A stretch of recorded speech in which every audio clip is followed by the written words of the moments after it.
This is the finish line. Drivers will push their throttles hard to get there first. Now it's time for the 106 starters to line up in order that they qualify. Fastest qualifying time was 85 miles an hour. V2's driver is Dick Linder of New Jersey. Wally Cambell in number 1 has the pole position. He goes through the window. Track officials check to see that all's clear, and mounted police look for spectators who might get into dangerous positions.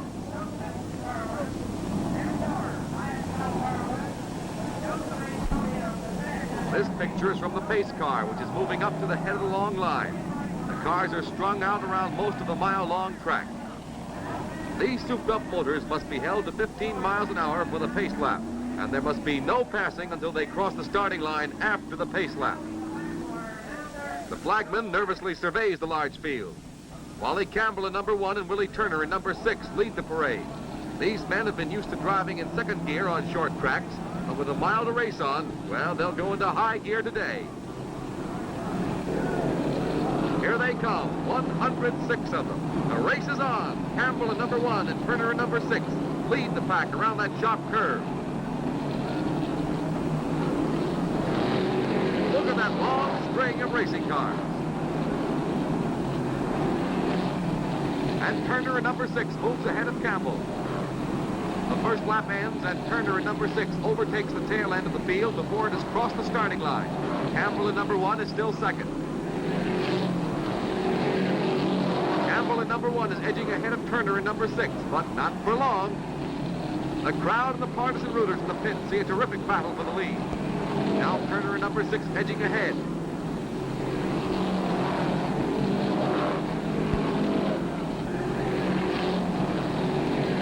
And now Cambell in number 1.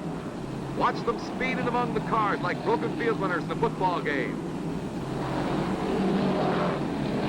Turner on the inside of the track and Cambell riding high. The veteran Wally Cambell is pulling ahead. The lead is his for sure now. The motor of number 1 that Cambell's so proud of is roaring ahead. McGrath in 54, Dick Linder in B2. They're bunching up now. Turner in number 6 is quite a way behind. These four can see cars begin to boil up. Some have had to quit already. This is not like the slam-bang races on the quarter-mile tracks. They're making pit stops in droves. The crews jump into action. One puts in oil, another water. Pit crews stay back for safety because cars are pitting fast. Number 76 looks hot. Look out there, a geyser. It's all over for him. Careful there, boy. Back up. You've got to have a clean windshield. The race goes on past him. Our interview friend Preston Niblett in 22D wheels alongside Wally Cambell. The number 1 pulls on ahead and threads his way through the crowded track.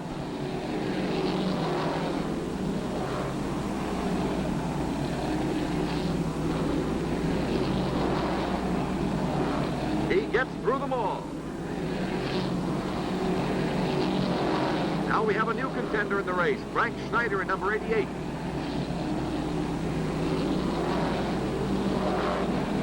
Schneider has really got going, and he's gaining on Wally Cambell in number 1. He's at that $1,000 first place money. The total purse is $4,250. Cambell in number 1 is a new contender after him, Ollie Bunn in the car with a big X on the side. Bunn, the Bristol, Connecticut boy, is squeezing ahead. Where out of that crowd did he come from? Schneider in number 88 and Linder in B2 are still battling. Preston Niblett in 22D is trying to work through the bunched-up cars. What's wrong? A car is stalling out of the race. It's a wreck. He turned over. Another car hits him. The first crash of the race in 18 laps.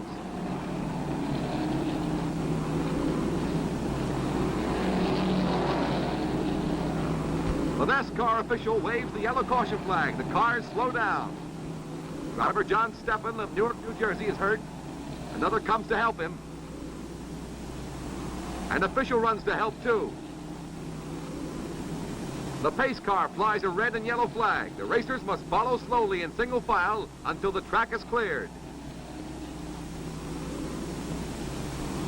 There goes the wreckage of Stevens' car.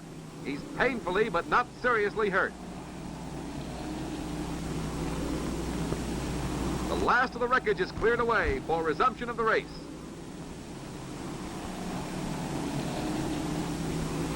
The green flag signals full speed ahead.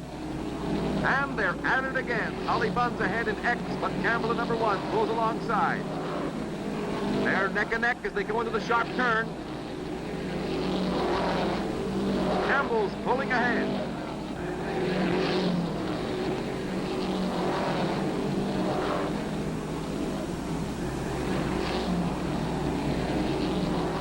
Wally's still in the lead as they come past the grandstand. Holly Bunn in X is closing in, though.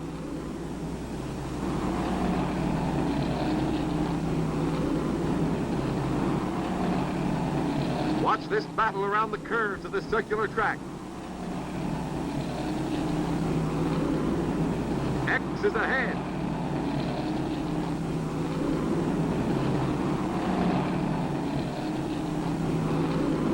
Holly Bunn in X is trying to increase his advantage. This race has everything. Bunn in X manages to gain just a little.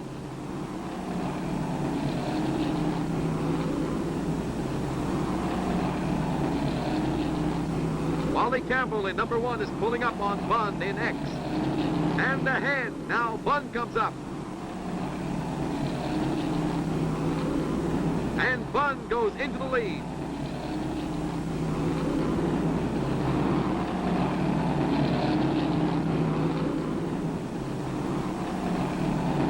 What's happened to Cambell? Holly Bunn in X is really surging ahead. Cambell has been left far behind.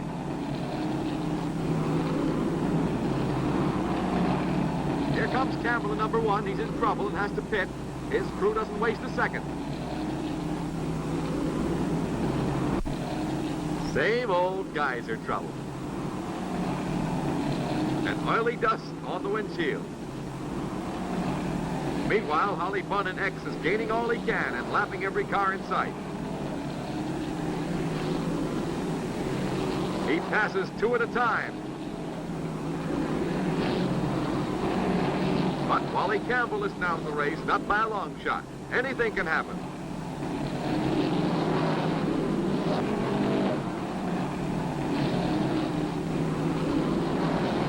It doesn't take long to pick up speed. Right now, Holly Bunn in X has clear sailing out of the pack where he can make the best speed.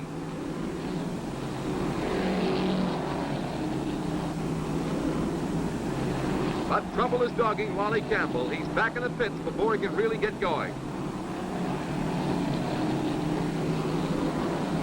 The pits are still swarming with activity. Look at the oily dirt in the mesh in front.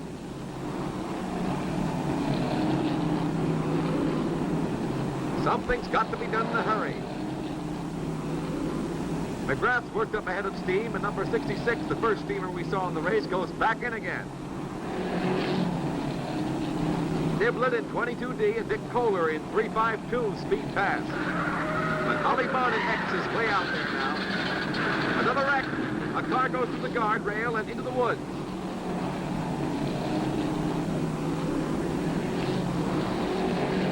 The driver's okay. He waves to the anxious spectators. Campbell's going strong again. And Bunn in X is the man Campbell's after. A car is stalling. There's a fire in the pits. Gasoline and oil feed the flames started when Frank Holzauer came in with his car aflame and badly burned himself. He'd caught fire on the back stretch and his brakes failed to hold.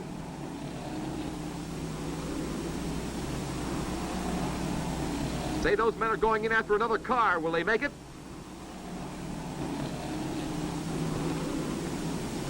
They get the car out okay.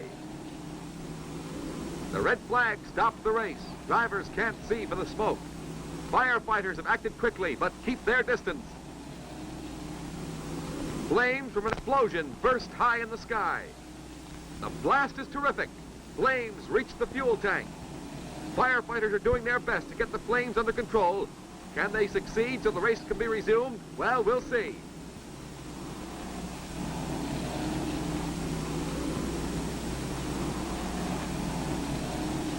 This is what fire has done to this car. Our driver looks pretty dejected about it. Meanwhile, tow cars and crews are busy clearing away stalled cars and wreckage around the track. Here's the one that went into the woods a while ago. Here's the driver all cleaned up. 48 laps have been run. Half the 100 laps must be run before the race can be considered officially completed. They'll have to start again or it's no race. There goes another wreck.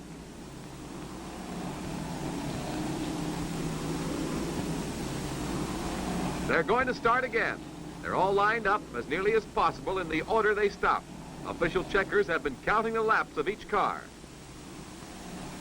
That's veteran Dick Egan on the right. He's replacing Holly Bunn at the wheel of X. The last of the wrecks comes in to allow the race to go on. Here they come, Egan in X, Frank Schneider of Maryland in 88, Wally Cambell in number 1. 2 more laps and somebody will be an official winner, whatever happens.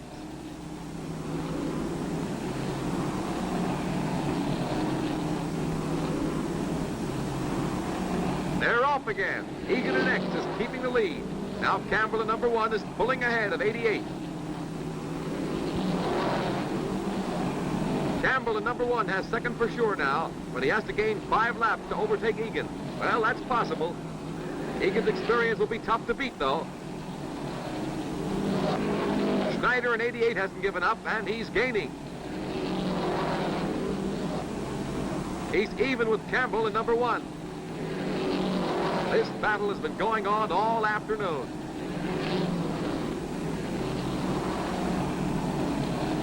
There are still some 60 of the 106 starters in the race, and a lot of them still hope to finish in the money. Dick Kohler in 3.52, for instance. Dick Linder in B2 is still a contender, and number 1 is pouring it on again. There comes 88 through the crowd. Campbell in number 1 holds the edge over Schneider in 88, but he has to give it all he's got. Look out. Well, that puts Schneider's number 88 out of the money. B2 is really driving now. He's one of the standouts in the crowd. Egan's skill is apparent. He could show off well in any race. But Campbell's the one who's in a hurry. He's heading into the field again with some 20 miles to go.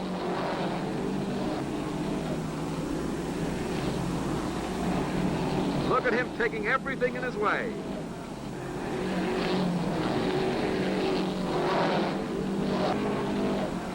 And he gets through.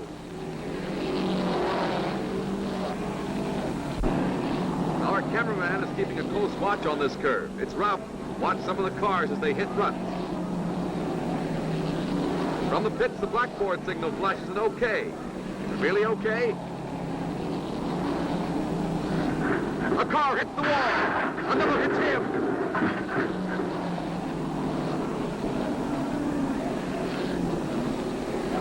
He's heading for the wreckage. It's Wally Cambell. He's spilling gasoline.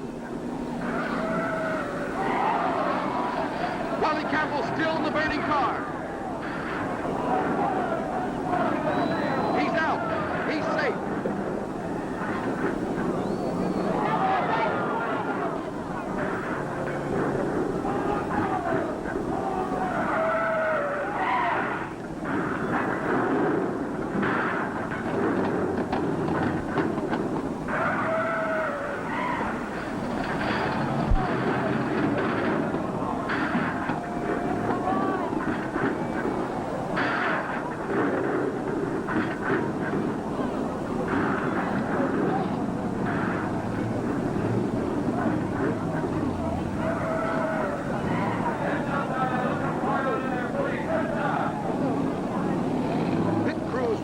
Drivers out with their cars.